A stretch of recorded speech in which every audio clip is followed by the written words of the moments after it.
আপু ওই তো চলে আসছে ও। দাঁড়াও দাঁড়াও দাঁড়াও দাঁড়াও। কি ব্যাপার দোলা, তুই না বলছিলি তোর বয়ফ্রেন্ড অনেক রিচ? তোর বয়ফ্রেন্ড সামান্য একটা অটোতে করে আসছে? আপু আমিও তো বুঝতে পারছি না, হয়তো কোনো কিছু হয়েছে। একটু দাঁড়াও। হ্যাঁ দোলা, তোমার কাছে 50টা টাকা হবে? কেন 50 টাকা দিয়ে তুমি কি করবে? না মানে অটো করে আসছি তো, ওই অটো ভাড়াটা দেওয়ার জন্য। মানে 50 টাকা থাকলে দাও। আপু 50টা টাকা হবে?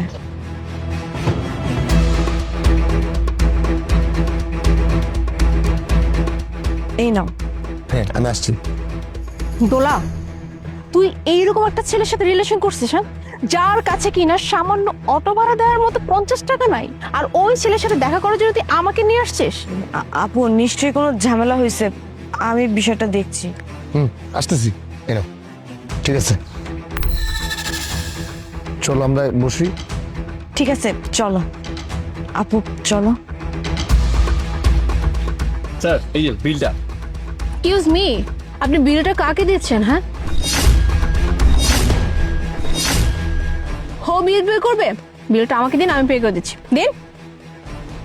আপু বিলটা ও পে করে দিবে। আই, তুই চুপ কর। হ্যাঁ, যে কিনা সামান্য 50 টাকা অটো ভাড়া দিতে পারে না, সে আবার দিবে রেস্টুরেন্টের বিল? আপু এক্সকিউজ মি, শাট আপ। হ্যাঁ, তুমি কেন কথা বলতেছো? তুমি একটা কথাও বলো না। শোনো, আমি তো তোমার সাথে দেখাই করতে আসতে চাইনি।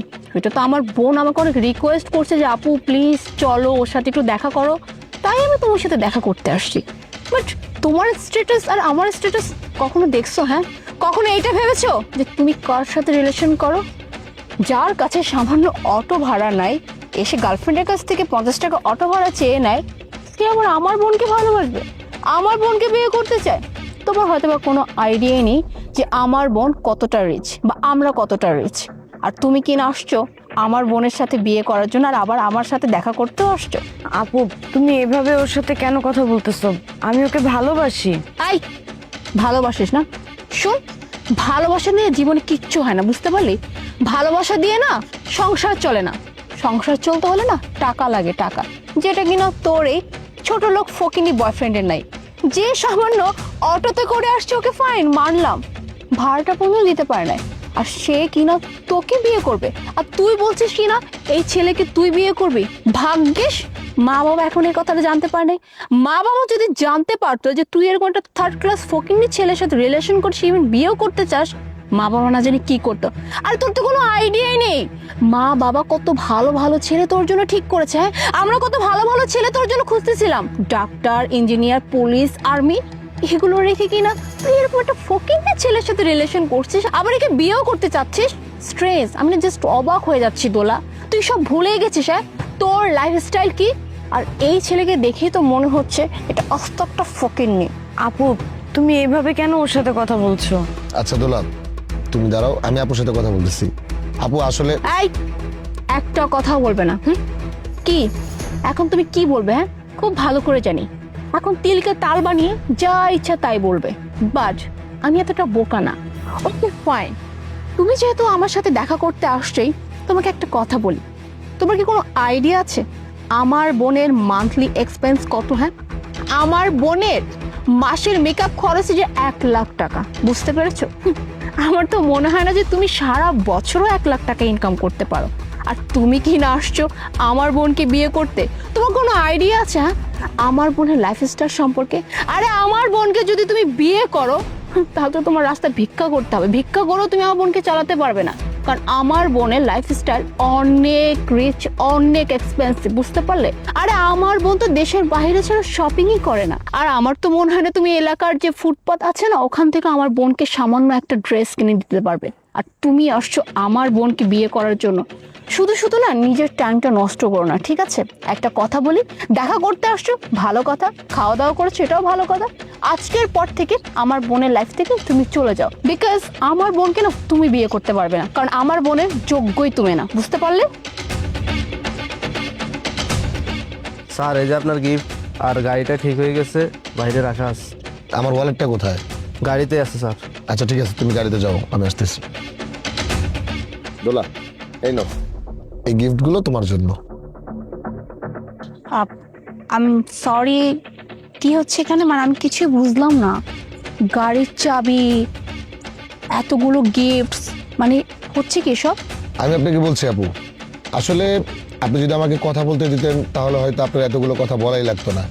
বিষয়টা হচ্ছে আমি আপনাদের সাথে দেখা করার জন্যই বাসা থেকে বের হয়েছি আমার গাড়ি নিয়ে। আসার পথে গাড়িটা নষ্ট হয়ে যায়, তো আপনারা আমার জন্য ওয়েট করতেছেন এটা ভেবে আমি তাড়াহুড়ো করে অটো দিয়ে চলে আসি। আর তাড়াহুড়ো করে আসার সময় আমার ওয়ালেটটা গাড়ির ভিতরে রেখে চলে আসি। তো এই জন্য এসে আমি দোলার কাছ থেকে 50 টাকা ভাড়া নিয়ে অটো ভাড়া দিয়েছি। আর এটার জন্যই এত কিছু আমার শুনতে হলো। আসলে আপনার বোন দোলা আপনাকে আমার সম্পর্কে যা যা বলেছে সব ঠিকঠাক বলেছে। আমার নিজের পার্সোনালি 3টা কোম্পানি আছে, আর এই 3টা কোম্পানি আমি ওন করি। সো আপনি যদি আমাকে কথা বলতে দিতেন তাহলে হয়তো এই বিষয়গুলো আগেই ক্লিয়ার হয়ে যেতেন। ওহো, আই এম রিয়েলি সরি ভাই। আসলে আমারই ভুল হয়েছে। আসলে আমার উচিত ছিল তোমার কথাটা একটাবারের জন্য হলেও শোনা। আমি তোমার কথা না শুনেই এতক্ষণ যাবত না জানি কত উল্টাপাল্টা কথা বলে ফেলছে। না না আপু, ঠিক আছে। আসলে আপনার ছোট বোন তো, হয়তো আপনার ছোট বোনের জন্য আপনি একটু ওয়ারিড। এই জন্য আপনি আমাকে এইভাবে জাজমেন্ট করছেন যে আমি আসলে কতটুকু আপনার বোনের যোগ্য, আপনার বোনকে খুঁজিতে রাখতে পারবো কিনা, আপনার বোনের জন্য আমি পারফেক্ট কিনা।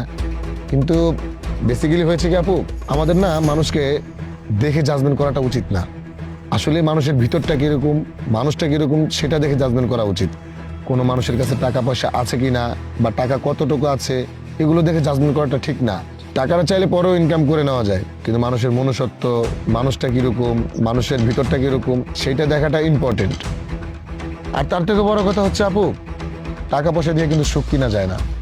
সুখ মানুষের জীবনে থাকলে এমনিতেই হয়, টাকা পয়সা না থাকলেও হয়, টাকা পয়সা থাকলেও হয়। একটা মানুষের টাকা কম আছে বা টাকা বেশি নেই এগুলো দেখে না একটা মানুষকে জাজমেন্ট করা ঠিক না। আপনার বোনের জন্য আমার মনে হয় আমার থেকে পারফেক্ট কেউ হতে পারবে না। আপু দেখেছো, আমি তোমাকে বলেছিলাম যে কোন একটা ঝামেলা আছে, এখন তো বুঝতে পারছো। আর আমি ওকে ভালোবাসি এই কথাটা বলার পরও তুমি ওকে একটাবার কোনো কিছু বলার সুযোগ দাওনি। তুমি সবসময় চোখে যেটা দেখো সেটা নিয়ে মানুষকে কথা শোনানো শুরু করে দাও। আই এম রিয়েলি সরি দোলা, ভুলটা আসলে আমার। আমি না আসলে ওকে দেখে জাজ করে ফেলছি। আসলে আমার উচিত ছিল ওর কথাটা অ্যাটলিস্ট শোনার। বাট মাস্ট সে, তুই আসলেই তোর জন্য পারফেক্ট একজন লাইফ পার্টনার চুজ করেছিস। আসলে আমরা যেমনটা চেয়েছি যে এমন একটা ছেলে যার হাতে তোকে তুলে দিব, যে তোকে খুব ভালো রাখবে, সবসময় তুই অনেক হ্যাপি থাকবি, তুই তেমনই ছেলে তোর জন্য ঠিক করেছিস। আমাদের এখানে আর কোনো সমস্যা নাই। আর ভাই, তোমার কাছে আমি আবারও সরি বলতেছি। আমার আসলে ভুল হয়ে গেছে। আসলে কি করব বলো, একটা মতো ছোট বোন তো, অনেক আদরের। আর আমাদের অনেক স্বপ্ন যে ওকে আমরা এমন কারো হাতে তুলে দিব যে কিনা সারা জীবন ওকে অনেক ভালো রাখে, অনেক সুখে রাখে। আর জাস্ট এগুলোর জন্যই এতটা ওয়ারিড ছিলাম ওকে নিয়ে। যাই হোক, আমার এই কথার জেরে প্লিজ তুমি আমার বিয়েটা ক্যান্সেল করো না, কারণ আমার বোন দোলা সত্যি তোমাকে অনেক ভালোবাসে। জি আপু, আপনার বোন আমাকে ভালোবাসে, আমিও আপনার বোনকে অনেক ভালোবাসি। আর বাই দ্য ওয়ে, যদি আপনি চান বা আপনার ফ্যামিলি চায় তাহলে আমার বাবা মাকে আপনাদের বাসায় পাঠানোর ব্যবস্থা করব। ওকে, দ্যাটস ভেরি গুড। তাহলে আগামী উইকে ফ্রাইডেতে তোমার আব্বু আমাকে পাঠিয়ে দিবে, আমরা বিয়ের ডেটটা ফাইনাল করবো। জি, তাহলে কি আপু বিলটা এখন আমি দিতে পারি? শিওর।